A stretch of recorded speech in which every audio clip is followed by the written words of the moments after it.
नमस्कार दोस्तों, कैसे हैं आप। साथियों, कई बार हम बहुत परिश्रम करते हैं, हमें सफलता नहीं मिलती है। हम अपना पैसा भी खूब लगा देते हैं, फिर भी हमें सफलता नहीं मिलती है। तो इसके पीछे कई कारण होते हैं। कई बार हमारे कर्म कमजोर होते हैं, कई हमारे जो भाग्य साथ नहीं देते हैं। तो इसी से संबंधित एक बहुत ही अच्छी शिक्षा पर कहानी की आज इस वीडियो में मैं बता रही हूँ। तो कई बार इंसान के जीवन में कर्म, भाग्य और बुद्धि, इन तीनों का जो है वो सामंजस्य कहता होता है। कौन सबसे बड़ा है, कौन क्या है, इस कहानी के माध्यम से हमें ज्ञात होगा। एक दिन स्वर्गलोक में कर्म, भाग्य और बुद्धि, ये तीनों आपस में चर्चा कर रहे कि कौन सबसे बड़ा है। तो कई दिन बीत गए, लेकिन फिर भी यह तीनों इस बात का कोई निर्णय नहीं ले पाए कि हम तीनों में कौन बड़ा। तो एक दिन नारद मुनि वहाँ से गुजर रहे थे, तो उन्होंने देखा कि तीनों कर्म, भाग्य और बुद्धि आपस में किसी बात को लेकर झगड़ रहे हैं। तो नारद मुनि ने तीनों के पास जाकर पूछा कि आप तीनों किस बात पर इतना झगड़ रहे हो। तो कर्म, भाग्य और बुद्धि ने बोला कि हे नारद मुनि, अब आप ही हमें सोच विचार करके बताइए कि हम तीनों में से कौन महान है। तो नारद मुनि उनकी बात सुनकर हंसे और बोलने लगे, ठीक है, लेकिन इसके लिए आप तीनों को पृथ्वी लोक पर जाना होगा और एक सप्ताह तक साधारण इंसान के साथ रहना होगा, और आप तीनों में से जिसके प्रभाव से भी उस इंसान का भला होगा, उसी को मैं महान घोषित करूंगा। तो यह सुनकर तीनों पृथ्वी लोक पर जाने के लिए राजी हो गए। जब तीनों कर्म, भाग्य और बुद्धि पृथ्वी लोक पर आए, तो उन्होंने जंगल में एक गरीब इंसान को पेड़ काटते हुए देखा।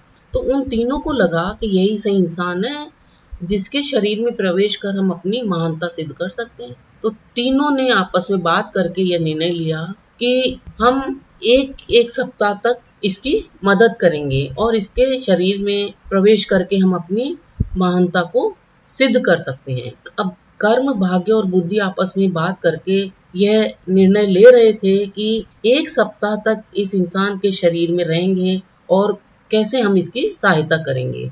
तो सबसे पहले कर्म बोला कि सबसे पहले मैं जाऊंगा और उस इंसान का मैं बहुत भला करूं। कर्म उस इंसान में प्रवेश कर गया और प्रवेश करते ही उसका कर्म, जो उसकी क्षमता थी, वो 2 गुनी हो गई और प्रतिदिन जितनी लकड़ी काटता था उससे ज्यादा लकड़ी काटने लगा। ये देख कर वह इंसान बहुत खुश हुआ। मन में सोचने लगा कि मैं पहले से ज्यादा लकड़ी काट लेता हूँ, लेकिन क्या करता कि वह उतनी ही लकड़ी ले जाकर बाजार में बेच पाता था जितना कि पहले बेचता था, क्योंकि ज्यादा लकड़ी ले जाने के लिए उसके पास कोई सामान नहीं था, साधन नहीं था। इस तरह 7 दिन तक उसमें ज्यादा लकड़ी काटने की क्षमता तो आ गई, उसने ज्यादा लकड़ी तो काट ली, लेकिन उन सबको वो बेच नहीं पाया। तो उसकी हालत में कोई खास सुधार नहीं हुआ। अब 7 दिन बाद कर्म उसके शरीर से बाहर आ गया और निराश होकर स्वर्ग की ओर चला गया। यह देखकर उसके बाद भाग्य बोला कि कर्म तो उसको धनवान नहीं बना सका, अब मैं उसको धनवान बनाऊंगा। यह कहकर भाग्य उस गरीब इंसान के शरीर में प्रवेश कर गया। भाग्य के शरीर में प्रवेश करने के कुछ देर बाद ही जंगल में उस गरीब इंसान को बहुत सारा धन एक थैली में मिल गया। तो उस धन को पाकर वह बहुत खुशी से झूम उठा और धन को कैसे संभाल कर रखते हैं और कैसे सही जगह पर उपयोग करते हैं, इसका ज्ञान उसको नहीं था। तो खुशी के मारे उसने जो धन मिला था उस सारे धन को शीघ्र ही खर्च कर दिया। तो 7 दिन बाद भाग्य भी उसका साथ छोड़कर चला गया और फिर वो भाग्य निराश होकर स्वर्ग की ओर चला गया कि मैं भी इसकी सहायता नहीं कर पाया। अब उसके सब बाद में सबसे लास्ट में बुद्धि ने भाग्य से कहा, देखना मैं कैसे इसको धनवान बनाती हूँ। बुद्धि उस इंसान के मस्तिष्क में प्रवेश करती है और उसको ज्ञान की उस समय प्राप्ति हो जाती है। तो उसने अपनी कुल्हाड़ी की धार तेज की और जंगल चला गया लकड़ी काटने। तो उसने पहले दिन कुछ ज्यादा लकड़ी काटी और सारी लकड़ी को एक रस्सी में बांधकर खींचते हुए बाजार ले गया। उसने पहले से आज थोड़ा ज्यादा पैसा कमाया और उस पैसे से उसने उस दिन एक और कुल्हाड़ी खरीद ली। तो अब उसके पास 2 कुल्हाड़ियां हो गई और जब लकड़ी काटते काटते उसकी एक कुल्हाड़ी की धार खत्म हो जाती, तो वह उसी समय दूसरी कुल्हाड़ी का इस्तेमाल करके लकड़ी काटता, अपना टाइम उस कुल्हाड़ी को तेज करने में व्यर्थ नहीं करता।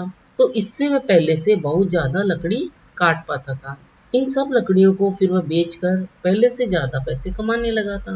अब उसके पास पैसे की सही जगह खर्च करने की बुद्धि भी आ गई थी। तो देखते देखते 7 दिन में ज्ञान की मदद से, बुद्धि की मदद से उसने बहुत पैसे कमा लिए।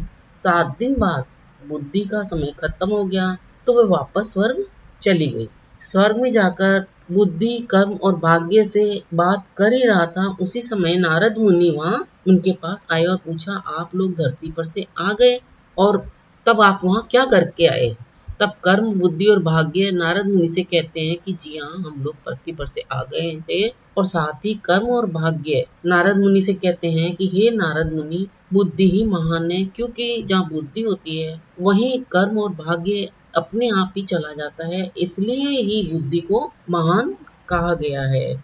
आदमी के पास, व्यक्ति के पास कितना भी पैसा हो, वह कितना भी मेहनती हो, धनवान भी हो, लेकिन अगर उसमें बुद्धि नहीं है तो वह जो कर्म है वह भी सही ढंग से नहीं कर पाएगा और पैसा होते हुए भी वह उसका सही उपयोग नहीं कर पाएगा। तो इसीलिए व्यक्ति का बुद्धिमान होना ही सबसे श्रेष्ठ है। वही जीवन में उसको सही उद्देश्य तक पहुंचने में मदद करता है। तो दोस्तों, आपको ये जानकारी, ये कहानी कैसी लगी? अपने विचार हमें अवश्य बताएं। अगर आपको यह जानकारी अच्छी लगी हो तो इसे आगे शेयर करें।